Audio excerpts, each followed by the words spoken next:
మేఘాలపైన తేలుతున్న అందమైన ఆకాశ కోటలో ఒక ఘోరమైన నిశ్శబ్దం ఆవరించింది. కోట లోపల అత్యంత సురక్షితమైన గదిలో ఒక హత్య జరిగింది. డిటెక్టివ్ విక్రమ్ ఆ గది తలుపులను పరిశీలించాడు. గది లోపలి నుండి గడియ పెట్టి ఉంది, కిటికీలు కూడా మూసి ఉన్నాయి. యువరాణి అనన్య కన్నీళ్లతో తన తండ్రి మరణానికి కారణం ఎవరో తెలుసుకోవాలని విక్రమ్ను వేడుకుంది. జనరల్ జోరావర్ కోపంగా విక్రమ్ను చూస్తున్నాడు.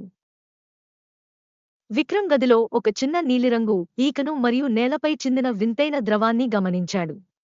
ఇది కేవలం మనిషి చేసిన పని కాదని అతనికి అర్థమైంది.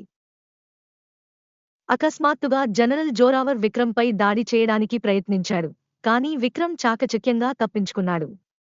రహస్యం బయటపడుతుందని జనరల్ భయపడ్డాడు. నిజానికి జనరల్ ఒక మాయా పక్షిని ఉపయోగించి గాలి వెళ్లే చిన్న రంధ్రం ద్వారా విషాన్ని పంపి రాజును చంపాడు. విక్రమ్ ఆ పక్షిని పట్టుకుని అందరికీ నిజం నిరూపించాడు. నేరం నిరూపించబడటంతో జనరల్ను బంధించారు. ఆకాశకోటలో మళ్లీ శాంతి నెలకొంది. అనన్య విక్రమ్కు కృతజ్ఞతలు తెలిపింది.